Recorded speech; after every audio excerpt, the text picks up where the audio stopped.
Hello students, welcome to my channel. मैं हूं पीयूष और आप देख रहे हैं विलो। तो जल्दी से आज की क्लास को शुरुआत करते हैं। आज है बिहार बोर्ड की क्लास जो सिविक्स का है। एसएसटी बोल सकते हैं हम लोग इसको, एसएसटी सिविक्स। और इसमें हम लोग पढ़ने जा रहे हैं competition and constitution and democracy, जो चैप्टर नंबर 3 है ना। चैप्टर नंबर 3 सिविक्स का है। तो चलिए इसको स्टार्ट करते हैं, लेक्चर नंबर 1 को स्टार्ट करते हैं। तो सबसे पहले हम लोग इंट्रोडक्शन के बारे में, आज की थोड़ा इंट्रोडक्शन रहेगी। इंट्रोडक्शन से भरपूर ये वाली सेशन रहेगी कि डेमोक्रेसी आखिर होती क्या है, डेमोक्रेसी में क्यों ज़रूरी है, पॉलिटिकल पार्टी या फिर कंपटीशन क्या है डेमोक्रेसी में, ये सब आगे चलते हैं। तो डेमोक्रेसी क्या है तो वो देखते हैं हम लोग के पास क्या लिखा हुआ है। ठीक है, चले। Democracy has developed only through mass struggle. Developed है ना जो होती है वो मास स्ट्रगल से डेवलप्ड होती है। मास स्ट्रगल यानी कि जब तक मास स्ट्रगल नहीं रहेगी, हम कह सकते हैं कि मास स्ट्रगल जब तक नहीं रहेगी तब तक आपका डेमोक्रेसी नहीं हो सकता है मास स्ट्रगल के बिना। कैसे हम लोग कैसे कह सकते हैं, जैसे यहाँ पर हम लोग देख सकते हैं कि अगर हम लोग जब तक कुछ करेंगे नहीं, जब तक हम लोग कुछ उपाय नहीं करेंगे या फिर कुछ स्ट्रगल नहीं करेंगे, या फिर उसको मूवमेंट भी बोल सकते हैं, स्ट्रगल मूवमेंट, तो फिर काम नहीं होता है और हमारी राजतंत्र बनी रहती है। यानी कि राजतंत्र बनी रहती है, जिससे हम कह सकते हैं मोनार्की गवर्नमेंट। ओके, तो जिसके कारण हमें डेमोक्रेसी को लाना पड़ता है। When then is a struggle between those in power and those who want to share power, it is called competition in democracy. तो कंपटीशन इन डेमोक्रेसी मतलब क्या होता है, जब वहाँ पर स्ट्रगल होता है किसके बीच में, जब पावर के बीच में, और जो जिनको पावर शेयर करना है उनको हम लोग कंपटीशन इन डेमोक्रेसी कहते हैं। Sometimes people decide to unite for demands without forming an organization. Such groups are called mass struggle or movement. तो क्या कह रहा है कि जब कुछ लोग जब डिसाइड करते हैं कि यूनाइट होके डिमांड करेंगे कुछ ऑर्गेनाइजेशन का, विदाउट एनी ऑर्गेनाइजेशन, तो उस ग्रुप को हम लोग मास स्ट्रगल मूवमेंट बोलते हैं। यहाँ पर देख सकते हैं कि आप लोग मास स्ट्रगल हो रहा है। In a democracy political parties, pressure groups, agitation groups exert pressure on the government. तो डेमोक्रेसी में सबसे बहुत बड़ा रोल होता है पॉलिटिकल पार्टी का, है ना, पॉलिटिकल पार्टी का। अगर हमें इस इंडिया में पॉलिटिकल पार्टी नहीं रहता तो क्या होता। तो इंडिया में पॉलिटिकल पार्टी अगर नहीं रहता तो गवर्नमेंट कौन चलाता, फिर एक राजतंत्र बन जाता चाइना के जैसा। इसी के कारण से हमें डेमोक्रेसी में पॉलिटिकल पार्टी बहुत ही बहुत ज़रूरी है। ठीक है, चलते हैं आगे।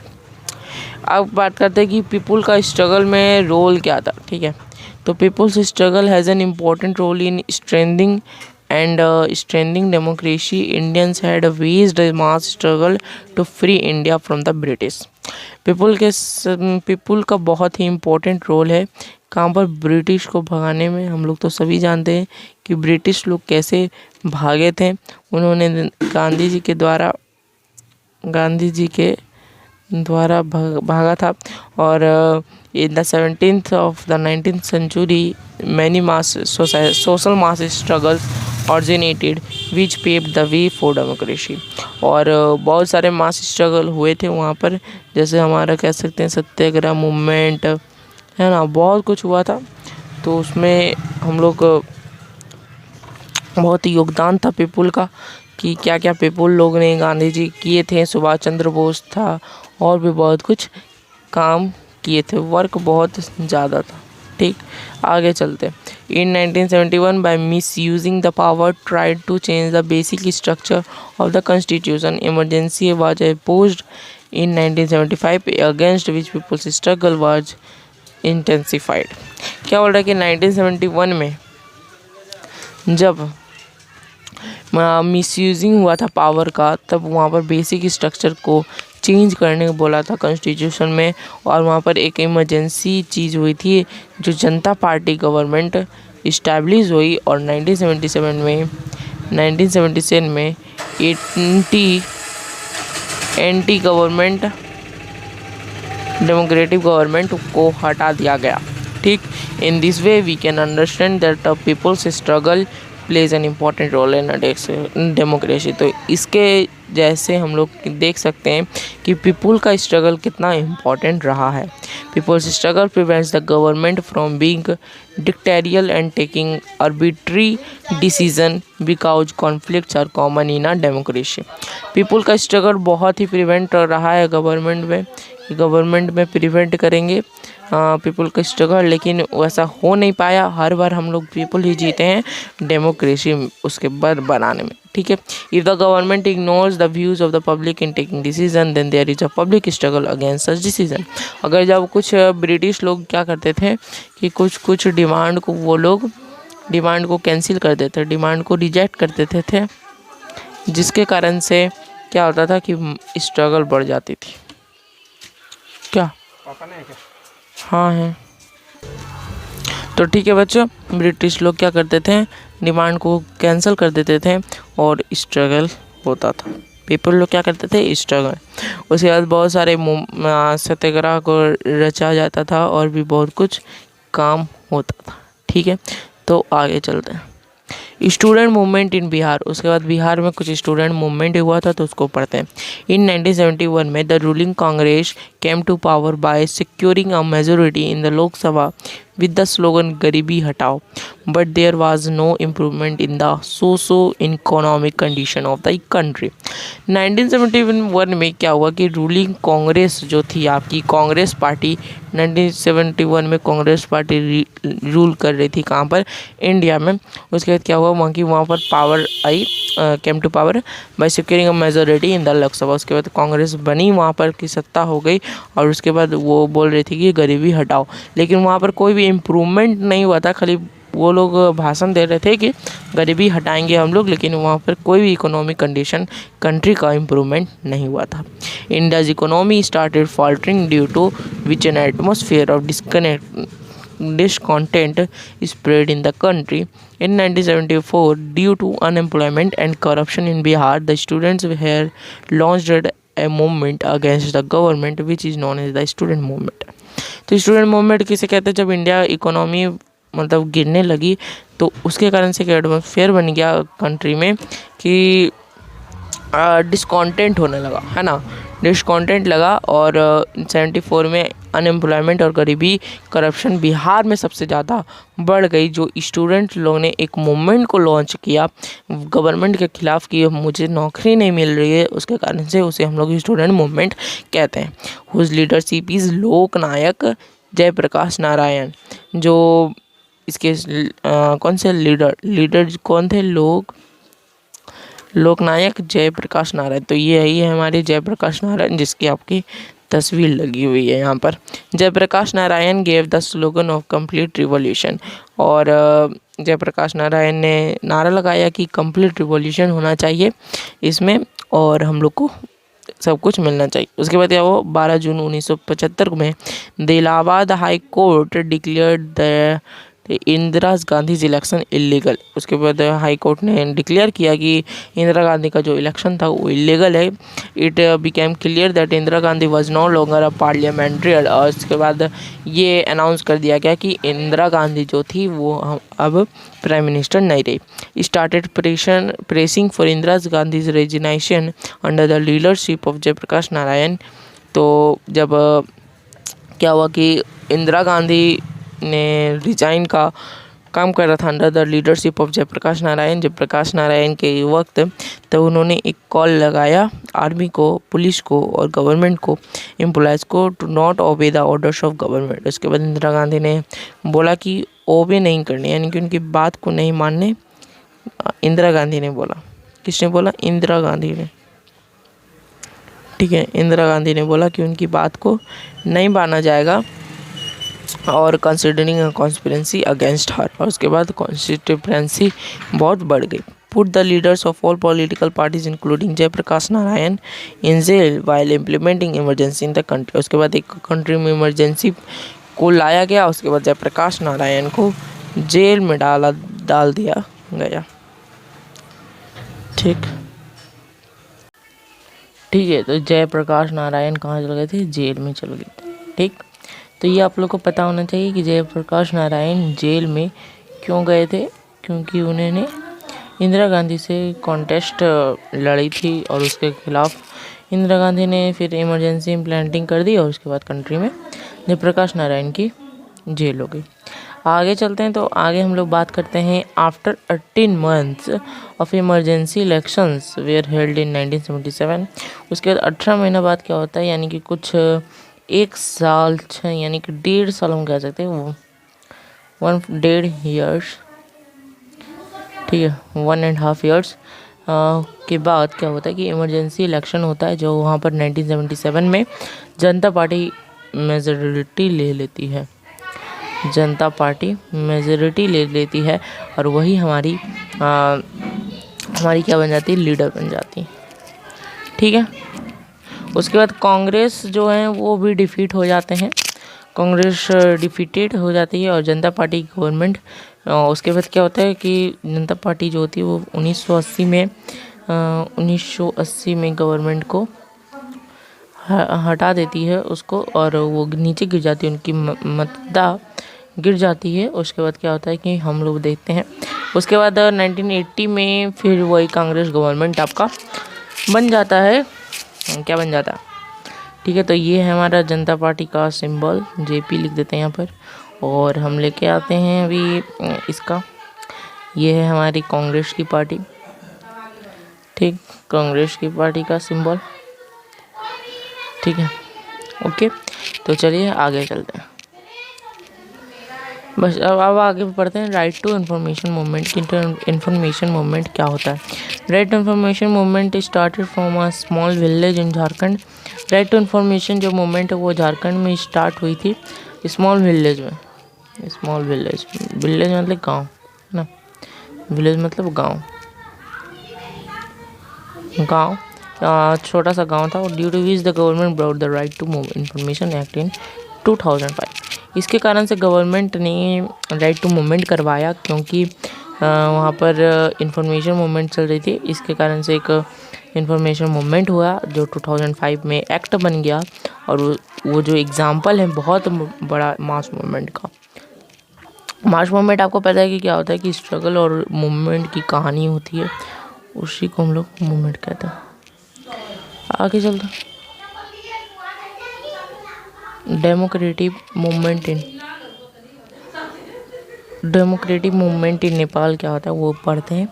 तो डेमोक्रेसी जो नेपाल में होती है, वो नेपाल में एक मूवमेंट हुआ था। क्या मूवमेंट हुआ था? जो नेपाल में 1990s में बन गई थी एक डेमोक्रेसी।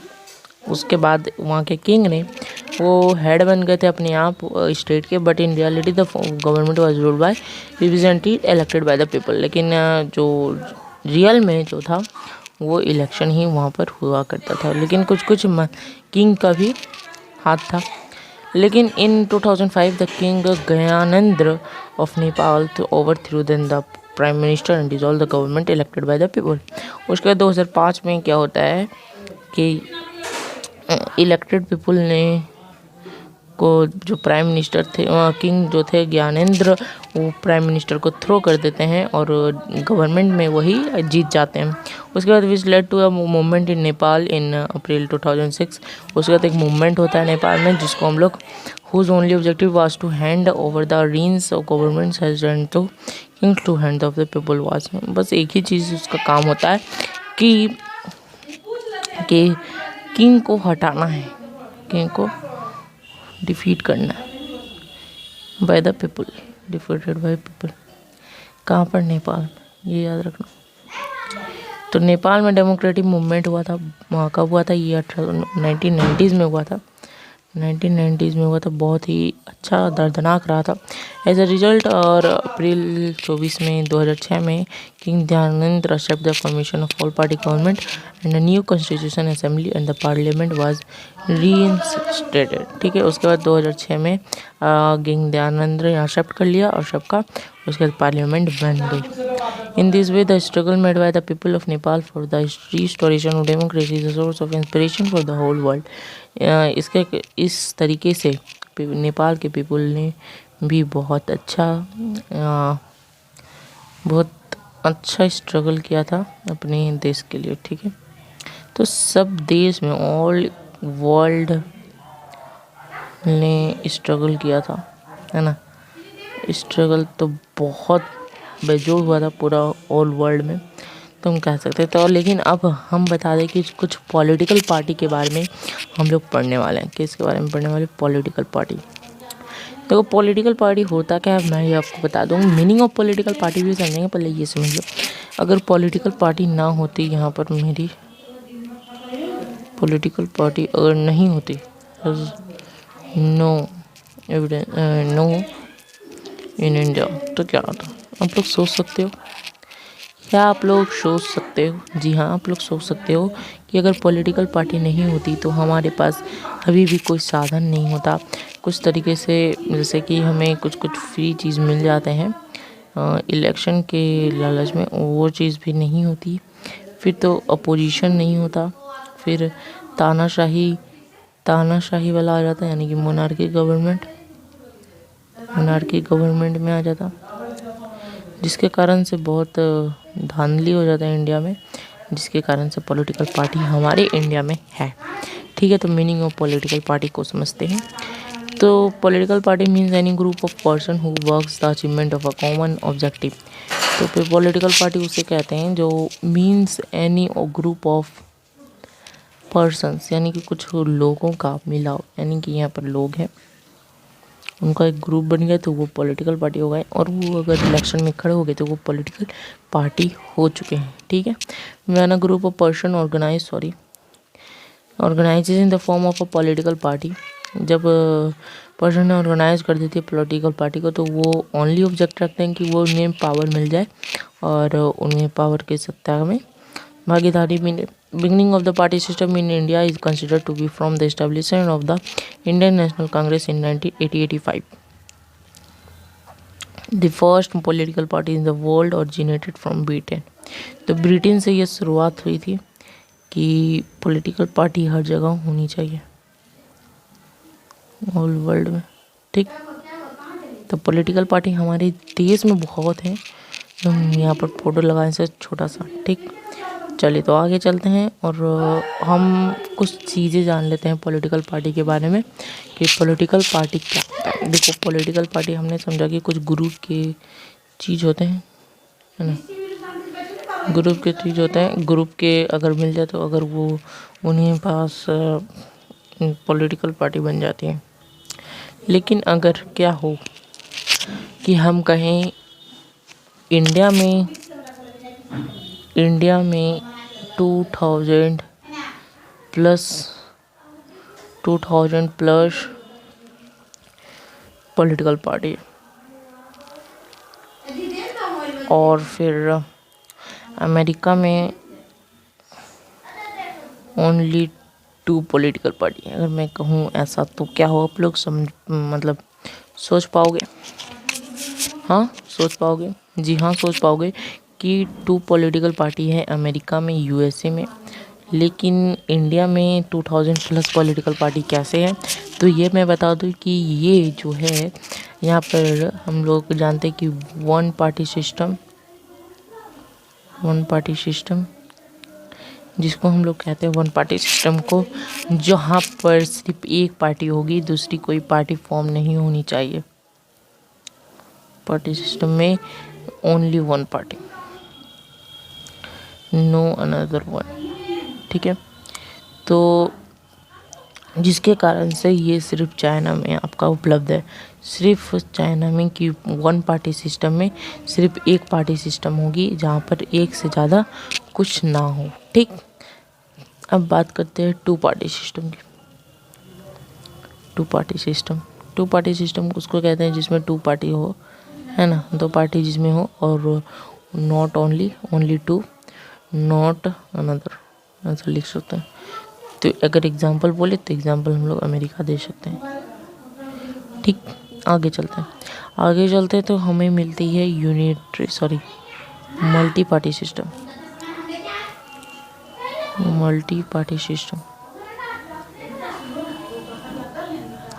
तो मल्टी पार्टी सिस्टम इंडिया में कि यहाँ पर कितनों पार्टी हो जाए किसी से कोई मतलब नहीं है, कितना भी पार्टी हमें 2000 प्लस भी मल्टी पार्टी सिस्टम हो सकती है।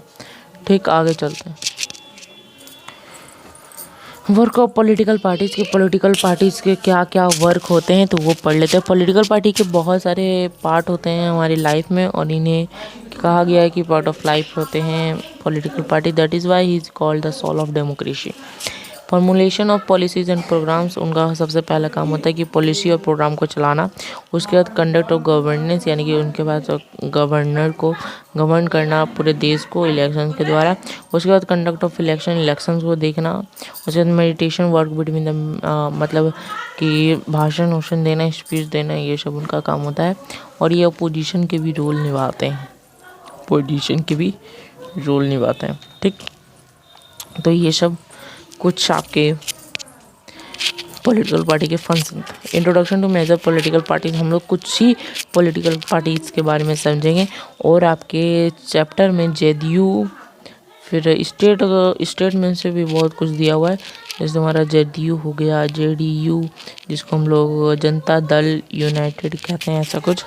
और फिर वहाँ पर होता है आपका बीएसपी, ऐसा कुछ। ये सब हम लोग को पढ़ना तो है, आप लोग को पढ़ना है, लेकिन ये मैं नहीं पढ़ाऊँगा क्योंकि फिर ढेर सारा पॉलिटिकल पार्टीज़ हो जाएगा।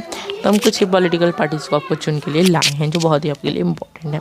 तो there are two forms of political party in that India political system. तो नेशनल पॉलिटिकल पार्टी और स्टेट लेवल और रीजनल पार्टी। तो हम लोग दो ही पॉलिटिकल पार्टी को जानते हैं, एक नेशनल और एक स्टेट लेवल पर। तो those political parties whose policies are of national level are called national political parties. लेकिन जो नेशनल लेवल पर होती है ना पॉलिटिकल पार्टीज, उसको हम लोग नेशनल पॉलिटिकल पार्टीज कहते हैं। और जो स्टेट लेवल पर होती है उन्हें स्टेट लेवल पॉलिटिकल पार्टी कहते हैं। और जो इलेक्शन कमीशन ही डिसाइड करती है कि कौन नेशनल पॉलिटिकल पार्टी या स्टेट लेवल पॉलिटिकल पार्टी है।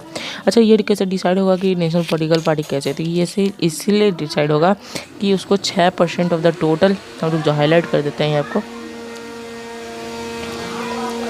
6% of total valid votes polled by 4 or more states in the election to the Lok Sabha or Legislative Assembly. It is necessary to win the percentage is 11 seats which should be formed at least 3 states। ठीक, तो ये जो मैंने highlight किया तो इसको आप लोग लिख सकते हैं। कहाँ पर अगर पूछ दिया जाए what is the condition of national political party, तो क्या लिखेंगे? 6% अगर आपको टोटल वोट्स में मिल जाए, ठीक, कहाँ पर? लोकसभा में या फिर 4 भी सीट आपको मिल जाए, ठीक। उसके बाद 11 सीट आपको चाहिए पूरे राज्य में, स्टेट में चाहिए, पूरे स्टेट में, यानी कि इंडिया स्टेट में। तो 11 सीट आपको चाहिए, तब आप लोग पॉलिटिकल पार्टी बना सकते हैं, नेशनल पॉलिटिकल पार्टी, ठीक। आगे चलते तो अगर हम लोग बात कर लें स्टेट पार्टी की, ठीक है, चलिए। So that party should secure at least 6% of the valid votes polled in the election to the Lok Sabha or the Legislative Assembly as well as at least 3% of the seats। देखो, तो सबसे पहले चाहिए इनको 3 seat, कहाँ पर? Legislative assembly में, ठीक। उसके बाद आपको चाहिए 6% वोट, कहाँ पर? लेजिस्लेटिव में। तो ये दोनों अगर कंडीशन हो जाते हैं तो आपका क्या कहलाएगा? State party.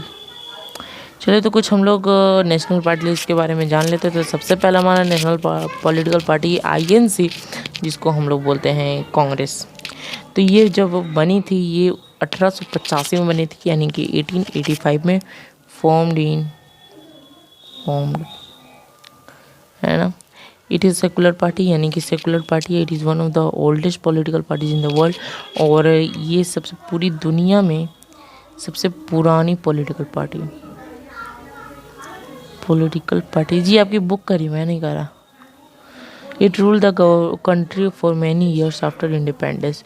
और ये बहुत सालों तक हमारे इंडिया में राज की है, जिसके कारण से इसका हाथ का चीन इंडिया हो गया।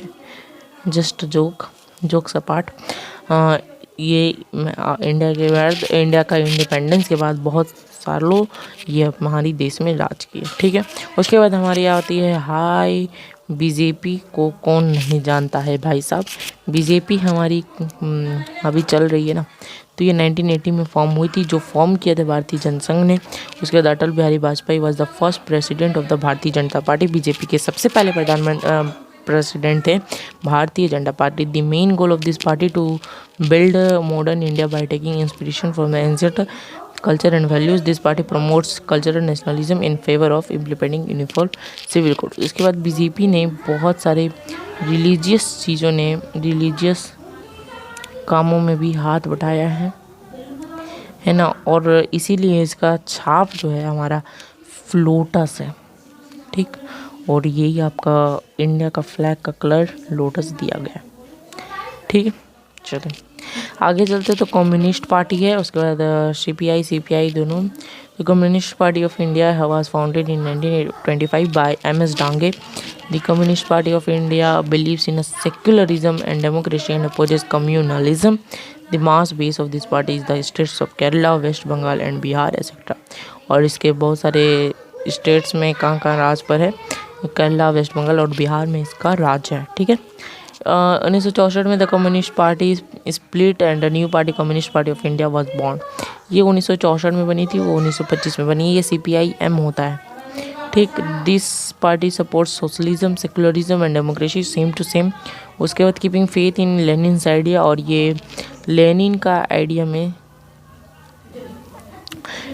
आइडिया में बहुत ज़्यादा विश्वास रखते हैं। The leaders of this party want to establish dictatorship of farmers and workers, और ये इस्टेब्लिश करना चाहते थे dictatorship of farmers and workers, और ये मतलब इनका हेल्प करना चाहते थे, मैं कह सकता हूँ। आगे चलते तो लास्ट है BSP। तो ये भी एक लास्ट नेशनल पॉलिटिकल पार्टी, जिन्होंने 7 नेशनल शायद है। तो हमने कितने पढ़े, 1 2 3 4 1 5, ये 5 नेशनल पॉलिटिकल पार्टी हम लोगों ने पढ़ना था। और स्टेट पार्टी भी दिया हुआ है आपके बुक में। अगर आपके पास बुक नहीं है बिहार बोर्ड का, तो हम आपको बुक PPT में बुक भी देख लें। ठीक है, तो PPT आपको नीचे मिल जाएगा डिस्क्रिप्शन में, तो ख्याल रखिए, मतलब देख लेना अपना। BSP जो है 1984 में बनी थी श्री काशीराम के द्वारा। देखो, ये बनी थी 1964 में, वो बनी 1925 MS डांगे ने, और ये श्री काशीराम ने बनाया था। The main ideology of this party is to get power by uniting Dalit, backward and minorities. उसके बाद यूनाइटिंग दलित और बैकवर्ड और माइनॉरिटी के, यानी कि हम कह सकते हैं कि ये हरिजन के लोग के लिए बनी है BSP। ठीक, चलिए, तो नेक्स्ट क्लास में हम लोग पढ़ने वाले हैं बेहतरीन चीज़। तो वो है बेहतरीन चीज़, आपको पता होना चाहिए कि MCQ ऑफ दिस चैप्टर। ठीक है, तो ये एक लेक्चर में ख़त्म नहीं होगी, क्योंकि ये लेक्चर नंबर 2 होगा, और ये हमारा MCQ का रहेगा।